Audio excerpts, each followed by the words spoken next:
Lone wolf terrorists, school attackers, and assassins are three types of violent offenders. All three have different types of victims, and yet all three share common characteristics as well as common prevention techniques. From the article, The Psychology of Neo-Jihad Radicalization, their definition of radicalization can apply to all three types of violent offenders. Their definition states that radicalization is the process in which an individual changes from passiveness or activism to become more revolutionary, militant, or extremist. Radicalization is often associated with youth, adversity, alienation, social exclusion, poverty, or the perception of injustice. While this was meant to apply to terrorists, it also applies to school assassins and attackers. So while their assassins and school attackers are not usually called terrorists, studies have shown that all three violent offenders share four common characteristics.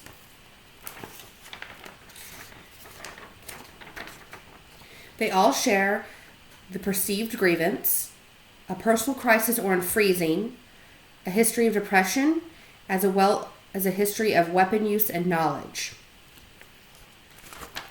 From the same article, Nidal Hasan, who on November 9, 2009, killed 13 and wounded 31 at Fort Hood Army Base in Texas, is classified as a lone wolf terrorist.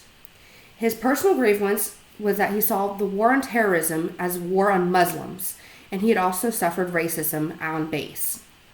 His personal crisis or unfreezing, which eventually led to his killing spree, was that he was to be deployed to Afghanistan despite repeated attempts to leave the army. While there was no depression evident in his history, he was socially isolated and described as awkward and a loner. As far as weapon use, he learned about weapons in the army, and his choice of weapons on the day of the killings showed that he had additional knowledge outside of what the army had taught him. When we talk about an assassin, Jared Loughner is an example. From NBC News, on January 8, 2011, he killed 6 and wounded 13. Going back to the common characteristics of violent offenders, his personal grievance was that he had hostility towards Representative Gabrielle Giffords. It started when at an open forum he posed a question to her, and he felt like it was not answered in full, and she did not take it seriously.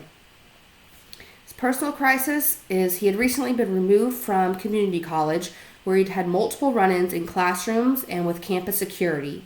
He was not allowed to return until he had a clearance from a personal health official. He had been diagnosed with depression and schizophrenic. While he had no history of weapon use, he had been recently overly interested in a friend's purchase of weapons. As far as a school shooter goes, ABC News reported about Charles Andrew Williams, who on March 5, 2001, killed 2 and wounded 13 more in Santana High School. He again shares all 4 characteristics of violent offenders. As a personal grievance, he had been bullied not only by his peers, but by his friends. For a crisis or unfreezing, a friend of his had recently passed away, and in an incident that he described as a last straw, he had been reprimanded by his favorite teacher in front of his peers and classmates and had been made to feel embarrassed. After the shooting, psychiatrists hired by his defense lawyers diagnosed him as depressed and suicidal. For weapon use, he had weapon to his father's weapons and had previously stolen them and shown them to friends.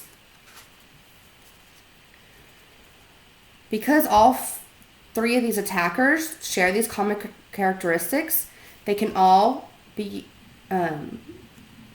share common prevention techniques. From the website greatschools.org, everyone in the community, including teachers and parents, should be aware of any warning signs, specifically when we're talking about school attackers. Any warning signs should be reported immediately to administration. So just as there have been tougher laws to prevent terrorism and assassins, there have been the implementation of hard programs in school. Such programs would include expulsion, zero tolerance, crisis response plans, and random locker checks. But just as with the other violent offenders, hard programs do not work alone. They need the addition of soft programs. Soft programs have been introduced in other countries to combat extremism, and other soft programs should be introduced in schools. Soft programs would include conflict resolution techniques, anti-bullying, anger management, and emotional intelligence, all to be taught to the students. In conclusion, because there are similarities between all, and the definition of radicalization applies to all violent offenders, research can be used by schools and other communities to identify possible school attackers as well as other violent offenders. The warning signs and recommended programs can be seen across all three violent offenders.